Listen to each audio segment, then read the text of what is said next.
Everyone, आज का दिन बड़ा ही प्यारा है। देखो कविता मैम, सबको दिखाए कितनी प्यारी बारिश हो रही है।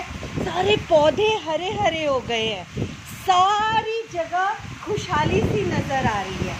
और ऐसे में मेरा मन किया मैं अपने प्यारे बच्चों को हमेशा की तरह एक कहानी सुनाऊं। कहानी सुनाने में मेरा साथ दे रही हैं कविता मैम, दीपिका मैम, रेखा मैम और निशा मैम। तो आप तीनों मेरा साथ देंगे? Yes ma'am. कहानी का नाम है, पहले थोड़ा सा इंट्रो देती हूँ। आज जैसी बारिश हो रही है ना, वैसे ही एक गांव में बहुत दिन से बहुत तेज बारिश हो रही थी। तो सब लोग जब बारिश से थक गए, परेशान हो गए, दुखी हो गए, घर से बाहर नहीं निकल पाए, तो सबने मिलकर एक ही बात बार बार कही, चमक भी जाओ सूरज, चमक भी जाओ सूरज। तो अब मैं अपनी कथा कहानी शुरू कर, ठीक है। एक बार की बात है, एक गांव था, बड़ा प्यारा सा गांव अक्सर प्यारे ही होते हैं क्योंकि वो नेचर के क्लोज होते हैं। अभी हम खड़े हैं कोटवन गांव में, और कोटवन में भी बहुत हरियाली है इस टाइम बारिश की वजह से।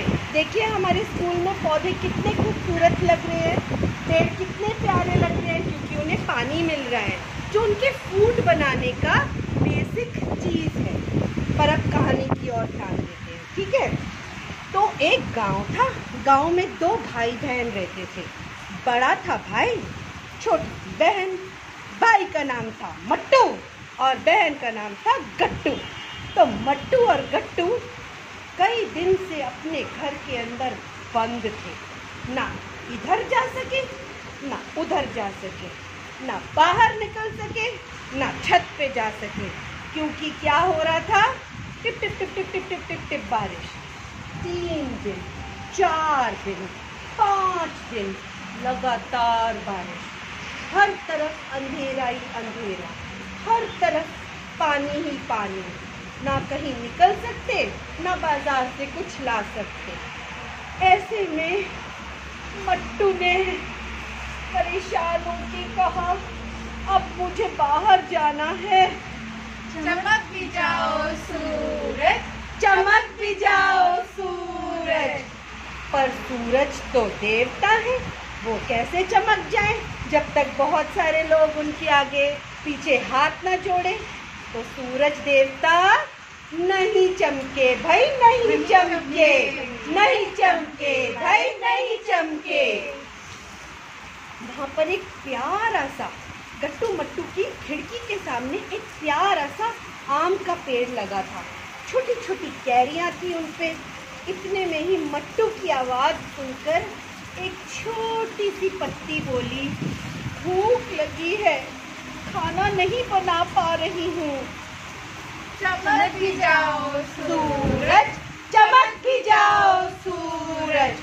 है, सूरज का पत्ती के खाने से क्या लेना देना भाई? पत्ती तो तभी पेड़ के लिए खाना बनाती है ना, जब उसे सूरज की किरणें मिलती हैं। फोटोसिंथेसिस में तो हमने यही सीखा है कि पत्ती के अंदर छोटे छोटे छेद होते हैं, छिद्र होते हैं, जिसके अंदर वो बहुत सारी चीज़ें जैसे क्लोरोफिल, सनलाइट, वाटर, मिनरल्स का यूज करके खाना बनाती हैं। तो ये 5 दिन जो बारिश हुई और सूरज नहीं चमका, तो पत्ती बेचारी खाना नहीं बना पाई और पेड़ भूखा था, पूरा पेड़ भूखा था। फिर पत्ती के बीच में से एक छोटी सी कैरी निकल के आई।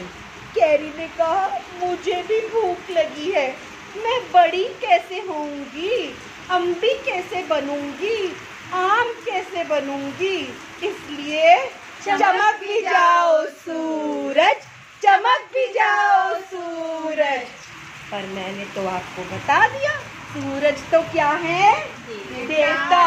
हाथ पैर नहीं जोड़ोगे तो नहीं निकले। और फिर दादी को एक चिंता और हुई। मट्टू गट्टू की दादी भी उनके साथ रहती थी। दादी रोज जाया करती थी अंगूरों के बाग में और छोटी छोटी अंगूर की सूखी सूखी गोलियां निकालकर उन्हें चद्दर के नीचे ढक देती थी और वो बन जाती थी मीठी मीठी किशमिश। लेकिन वो किशमिश कैसे बने, दादी परेशान। चमक भी जाओ सूरज, चमक भी जाओ सूरज। जब तक ये सूरज नहीं निकलेगा दादी दुखी कि मेरे अंगूर की गोलियां तो किशमिश नहीं बन सकती, अब क्या करें। और 5 दिन हुए, कपड़े भी नहीं धुले, सूखे भी नहीं, क्या पहनेंगे। सब कुछ गीला है, न कपड़े सूख रहे हैं न गीले जूते सूख रहे हैं। अब क्या किया जाए, कुछ समझ में नहीं आ रहा। तो एक ही तरीका हो सकता है, अगर हमारे प्यारे सूरज देवता निकल आए तो सबने मिलकर कहा, चमक भी जाओ सूरज, चमक भी जाओ सूरज। उसी पेड़ पर एक छोटी सी चिड़िया रहती थी अपनी छोटे छोटे चिड़ों के साथ। उसके छोटे छोटे चिड़े भी भूखे थे।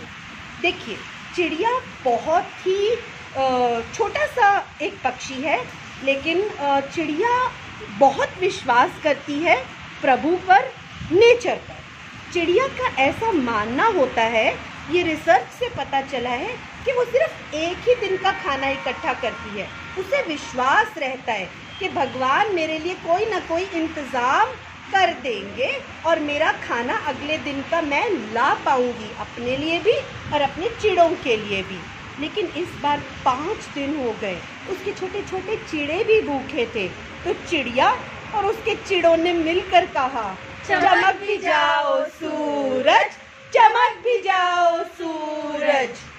इतनी बार जब सबने मिलकर सूरज को आवाज लगाई तो सूरज के कान में आवाज गई, कोई मुझे पुकार रहा है।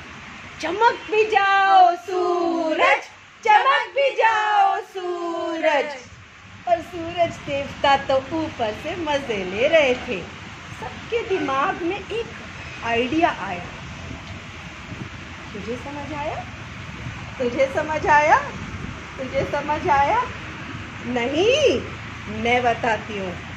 अगर किसी तरह हवा आ जाए और इन बादलों को धकेल कर थोड़ी आगे ले जाए, तो जो हमारे सूरज हमें झांक झांक कर देख रहे हैं, लेकिन हमारी बात मानने को तैयार नहीं, उनको हमारी बात माननी पड़ेगी। तो सबने मिलकर हवा से कहा, हवा प्लीज सूरज को आगे आने दो, बादलों को कहीं और ले जाओ प्लीज। जब उन्होंने कई बार प्लीज कहा, देखो सूरज को हमने प्लीज नहीं कहा था ना, जब हमने हवा को प्लीज कहा तो हवा तुरंत उनकी बात मान गई और हवा बादलों को आगे ले आई। और फिर चमक भी गया सूरज, चमक भी गए सूरज। जब सूरज निकल आए तो पत्तियों को उनका खाना मिल गया। पत्तियों को खाना मिलने के बाद पूरे पेड़ को खाना मिल गया। पेड़ को खाना मिला तो चिड़िया भी उड़कर गई और अपने लिए खाना ले आई। मट्टू गट्टू बाहर खेलने चले गए क्योंकि वो कई दिन से घर में बंद थे। दादी के अंगूर किशमिश में बदल गए और दादी के गीले कपड़े भी सूख गए। और इसीलिए सूरज ने अपनी देवता वाला रूप दिखाया और सबको खुश कर दिया। तो जब भी कभी ज़्यादा बारिश हो और कई दिन तक सूरज ना निकले तो ये मत कहना, चमक भी जाओ सूरज, चमक भी जाओ सूरज। इस लाइन से पहले एक वर्ड लगा देना, वो वर्ड है प्लीज। चमक भी जाओ सूरज, चमक भी जाओ सूरज। I hope you all love this story. Bye bye. Thank you.